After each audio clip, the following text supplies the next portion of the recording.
Okay, guys. Um, just giving a couple more seconds here as people log in, and I will go ahead and get started. Welcome everybody to how to improve the QSR customer experience using AI. As I'm sure everybody is well aware, AI is the buzzword this year, and it will continue to be for some time. It's not a fad. It's not anything that's going away. It's definitely something that is making its way into multiple industries and is going to be here to stay and in a short period of time become common practice. So I'm going to talk today about how some of these AI applications in the QSR industry, how they will improve the customer experience, as well as generate some revenue for the restaurant. So let's hop in here. So just to go over our agenda for today, I'm going to give you an intro into me. We're going to identify some current obstacles that are happening and how to overcome that and how that will lead to generating more revenue. We're going to talk about cohesive content management and how that affects the customer experience. Then we're going to dip into the loyalty programs, how AI is elevating that portion of the market. And then also on the back end, the back of the house, what does that look like? So display work for the QSR employee for their engagement, which will ultimately render a better customer experience. So just a little bit about me. My name is Lorenza West. I am the business development manager for Dispel in the Americas, meaning from the top of Canada to the bottom of South America. I have 2 decades of point of sale marketing experience, and I have my degree in hospitality management. So this sector here is near and dear to my heart. And I am always looking for improvements in technology and things of that nature, and Dispel is as well. And Dispel is right here along with this AI journey that is exploding. So I'm happy to be here and happy to give this presentation today. So let's identify some obstacles, and in overcoming these obstacles using AI technology, let's see how that will generate a larger revenue. So the obstacle that I want to concentrate on today is understanding who our target customer is. So historically, this has been done by several ways. So we've done it through surveys, through polls, whether that be in person, online, and then as of recent, loyalty programs. So how does your target change? Does it change seasonally? Does it change annually? Will it be the same target for decades? A little story here. So I was just at the Western Food Expo at the beginning of this month, and I was talking to a C-suite executive who is semi-retired. He's doing part-time consulting work for other small businesses and restaurant owners. But for 20 years, he worked for Taco Bell. And he told me that, he wished AI technology the way it is today was around then, because as far as they were concerned, for about 15 years, their target customer was a 15 to 17-year-old boy. And that's how they made their marketing decisions. That's how they generated their ads. I'm sure, there was a big push on Mountain Dew, the blue kind, the red kind. This was all done in mind with the thought that they are marketing to that 17-year-old male out there. So he said it would have been great to know if maybe that was their target market when they started, but throughout the journey, was that remaining the target market? Did it change? Were their efforts in line with who was actually shopping and purchasing at their locations? So I just thought that story was very interesting and quite telling as to how marketing departments could possibly get in a rut as to what information they've gathered, and then they run with it, but does it need to be adjusted? So that's what we're looking at. You know, is the target customer we are geared towards, does it remain the same throughout the year, or does it change over time? So now we can use AI technology to find out the truths about our customer. So AI technology is being used, and you can see in this slide, there is a digital menu board there, a small one. This is a small coffee shop. And then there is you see a light right below. That is the sensor. And that sensor is collecting AI information on the shoppers that are walking up to the cash register. Now, I want to make clear, because I know Big Brother, Minority Report, all those things about AI when they come into conversation is scary, and because it's kind of the thought of the unknown and what direction everything is going. So the AI technology that is utilized by Dispel, as well as I'm sure others, is we all are required to follow certain compliances that keep the data on a non-personal level. So this is not data that's being collected where I know the first and last name, bank account information, anything of that nature. This is non-personal data that's being collected. And in doing so, we follow several stringent guidelines, both by the European Union and by the California Protection Act, Privacy Act, that ensure the safety and the privacy of the shopper, of the customer coming into the store. So I just wanted to throw that out there, because I know that when we talk about AI technology, you know, we all seen the movies, but it's not like that. So in this particular instance, what we are seeing is we have 3 shoppers that are shopping. They've come up to the register. As they make their way into the zone that the sensor covers, we are collecting valuable data about age, gender, and even emotion here. That data is going to be very, very useful in our marketing efforts. It's going to allow us to understand if our target market is changing. If we are thinking, you know, we have the suburban housewife. This is our target. This is who comes here and buys a scone and a cup of coffee every day. And that may be true through spring, but summer comes, kids are out of school, and now we're seeing that target shift. It's shifting to the 16 and 17-year-olds who just got their license. They want to be an adult and they want to get their cup of coffee. And so we can actually see that happen in real time. And then we can make adjustments to what our menu looks like, what our advertising efforts are for that time frame. So it's going to give us real pinpoint information that's going to be extremely, extremely useful.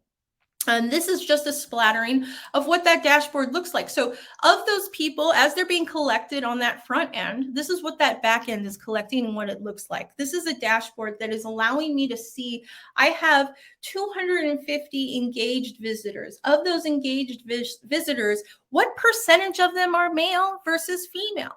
What percentage of them are Gen Z versus Boomer? It's very easy to absorb. And what makes this dashboard great is it's 100% customizable as well. And on top of that, it also API integrates into however you feel the need to absorb your information. If you have a data analytic, then you want to see what your online data looks like against your offline data and things of that nature, it's totally flexible to do that. So now that we have this information, what can we do with it? So I already talked about adjusting overall marketing efforts accordingly. So during the summer, you know, we know that it's the teenagers that are coming into this coffee shop. They're probably not coming in at 7 like the moms were. They're probably coming in at 11. They probably want the Frappuccino. So we're gonna adjust our marketing efforts to best suit that customer. What else can we do with this information? Well, this is where that revenue generating comes in. We can upsell, upsell, upsell. So if we have a new promotional item, if that's geared towards a specific demographic, if we want to grab hold of the demographic that's coming in and upsell to that specific demographic, we are going to be able to do that. And we see an example of that happening currently in this video right here. So First, we see a gentleman, he's standing in front. So now we got a 26-year-old male. What do you think he likes? Pizza. So pizza is hopping up on the board there. Then we have a 30-something-year-old female. She's going to want a slice of carrot cake. So that's popping up on the board there. It's just an example of how the insights that AI is collecting can then target this content that's happening on the screen all in real time. So this is fantastic because a lot of times in the QSR world, it's up to our cashier. It's up to our cashier to upsell that product. And sometimes human error happens. She's busy, he's busy. There's a long line. They just want to get through and get to the next person. They're not mentioning the milkshake like they were supposed to. They're not mentioning supersizing. We can now take that off their plate. And this is going to happen right above their heads in real time based on the demographic standing. It's going to ensure that you're not ever missing an upsell opportunity. Okay. So I want to talk about that a little bit. So what I just mentioned, the first part of that chunk is the AI collecting the data. The second part is that data contributing to the targeted content on the screen. So that all happens within a CMS, a content management system. So Dispel recognize this. We're not just going to throw all the data on your plate and say, have fun. We want to make this data usable in real time. So we generated or developed rather a CMS system. And our CMS system is really easy to use. And this is why I wanted to use this example. I know that the headphones don't really speak to the QSR industry, but this is an example of how easy the template is to set up. So our CMS comes with a designer tool. The designer tool requires no coding, and it's simply dragging and dropping, changing headers, changing prices, and boom, you're done. Then once you've created this content, you can go into the dashboard and say, I want males between the ages of 24 and 27 to see this content. This content pops up when they are in front of the screen.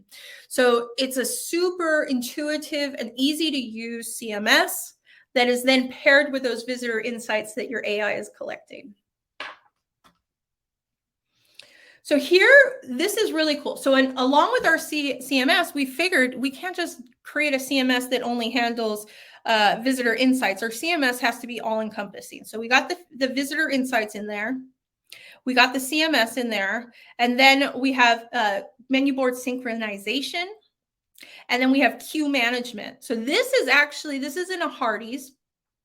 And this is showing you it all in one foul swoop here. So on the far right, you can see that one screen is dedicated to queue management. So as people's orders come up, this screen is managing those. And then the two screens to the left of that one is dedicated for upselling. So when somebody is walking in front of the screen, we're going to sell specific things. So maybe a family walks up, we're going to try to sell that feast pack right there. Then the final thing is when they walk away and there's nobody in the screen, we want to synchronize all those menu boards to play a really eye-catching image.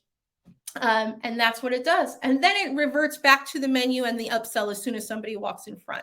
So the CMS that we've created that includes the visitor insights really runs the whole gamut of what you're able to do and how interactive you can make it. The other thing I'd like to mention about our CMS, so we have all these cool bells and whistles. We got these tools. We're incorporating AI to just take it up another notch. And then it also operates on the cloud and on the edge. So changes can be made and you can have a full picture of what screens and what activity you have out there. And then changes can be made from anywhere in the world. So you can be on an island in Bora Bora. Your marketing team can send out a last minute memo that says the Mother's Day specials are not going as according to plan. We need to make a pivot. And you can pull out your iPad, pull up the dashboard, and upload that new content and make that pivot to the screens that require it, all from the comfort of an island. Okay, great. So just to reiterate, because this is about the customer experience. So we're talking about AI, and I know that if I walk into a fast food joint and there's a ton of stuff on the menu, uh, I get a little dazed and confused, like a deer in the headlights, and I'm staring at the screen and I'm trying to make my decision, and I get anxious because there's somebody waiting behind me. So the fact that the screen can be interactive with me, the company has done their market research to see what it is a customer such as I would like, and then produce that on the screen in front of me, helping me make my decision. Well, boom, my experience has already been elevated instantly. So, with this AI technology, not only does it help the marketing department, not only does it help sales revenue, but all in all, what we're really talking about here is that customer experience. It's elevating that customer experience. We are so used to being guided and handheld, especially online, where we're constantly being given options and things. The algorithms are learning our way of doing things, and it does make our life easier. So why should that stop when we're going to shop offline? So marrying that experience from what we're already receiving in the e-commerce world to the offline market is phenomenal, and it's going to really enhance the customers' experiences as well. So I just wanted to reiterate that before we talk here a little bit about the loyalty program. So a lot of companies, especially the large ones like the McDonald's and the Hardee's, of course, they have their loyalty apps. Now, how does AI marry with the loyalty app? And why do we need AI in addition to it? So there's a couple of things here that can elevate the loyalty app along with their customer experience and along with revenue, is this AI can automatically enroll these people into the loyalty app. So let's say somebody's walking up to your self-service kiosk. As it's collecting data in the background, it can be giving the customer the ability to be logging in and signing up for the loyalty program. It's going to be one of the first things that the program recommends that you do. And then it will enroll that person who is using the self-service kiosk into that loyalty program. On top of that, we will be also adding more data to that loyalty member's profile through facial recognition attributes and things of that nature. So now we've got a complete profile of who this loyal member is. We can talk to them better. So, and we can recognize them through QR. When they walk into the store through a QR code, we can recognize them and we can say, hey, every time you come in, you usually get a chocolate sundae with your lunch. Or did you want to add that to your order? And that's where that revenue generation comes in. So with the AI paired with the loyalty app, we have a much more tailored customer experience and a much more pinpointed revenue stream through upselling. Okay. Okay, so we've talked about the front of the house. Let's bring it to the back of the house. So we're talking about employee engagement. So if the employee is not engaged, I know you've all been there before. You've gone to a QSR restaurant and you've placed the order. She's up there, she's chewing gum, she's got her phone on the counter, she's not paying attention, your order's wrong, and it just ruins the whole experience. If the employee is not engaged in her tasks and her job, the customer experience is going to suffer. And that starts all the way with training. So what this AI technology can do is jump right in the back of the house as well as far as training. Maybe you start somebody's training on a tablet or on the POS system. This technology can be incorporated into that tablet or into that POS system and help guide them through the training process. Make sure that the person who signed in is the person that's taking the training videos. Sometimes these people just blow through them or hand them off for somebody else to complete. This is going to, AI technology is going to scan the attributes. Make sure the person who says is clocking in at this time is the person clocking in at this time. And really make sure that the specific journey for that employee is followed and managed. So the other cool thing that this AI technology can do is it can include the employee in that interactive menu experience. So for example, if I'm the cashier and I'm really on my game about upselling and I have a family come up, and I am told when a family comes up with children under 5, upsell the kids menu with the free toy. I'm talking about that with one touch on my POS system. As I'm talking, I can directly change that screen behind me to enforce the upsell that I am making to the family. So it gives some ownership for the employee to really own the experience that they're creating for the customer, to engage the customer with the virtual menu board that's happening behind them, and really close that loop, that upselling loop. It's going to seem seamless and quite to the point as to what is happening. So including them in that upselling process, giving them control of the menu board in certain aspects is a game changer as well. Communication to the employees through the POS system. This one's huge. So just like I talked about being able to manage the digital menu boards from Bora Bora, you can also send memos and messaging to the whole staff, specific employees, all that through the dashboard on that same island in Bora Bora. And as the employee clocks in with their employee identification number, the attributes are collected. Yeah, that's the employee that matches that identification number. Here's the specific message that is made just for Jane Smith, based on the collection of her attributes and her clocking in. She's getting direct messaging sent to her. That was sent by the boss who was actually on vacation, but he was still able to get that message over to that employee. So there's some very seamless communication aspects to this AI, and also ensuring that it gets to the right people. And then finally, when we talk about employees, it's employee engagement surveys. So again, through this POS system, as somebody is going to clock out, it's going to know who this employee is, obviously through the number and verifying through the attributes. And then it's going to ask things like, hey, you just completed your 3rd month on the job.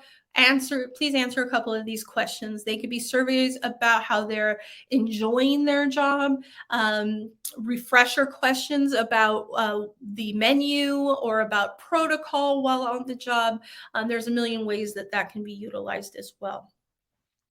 So let's see here. So I think this brings me to the Q&A. I do have some case studies that I'm going to go through here next, but I invite you that if you have any questions about any of the technology that I've covered so far today, go ahead and type those questions into the comment section here. I'll give you some time to do so. And as I'm going through the case studies, they'll come in, and then at the end I will answer any questions you guys might have. I am also available to have one-on-ones with you. So let's say you're thinking about opening a restaurant, you haven't done it yet, you're still a little shaky on how this plays out, how this coincides with your efforts.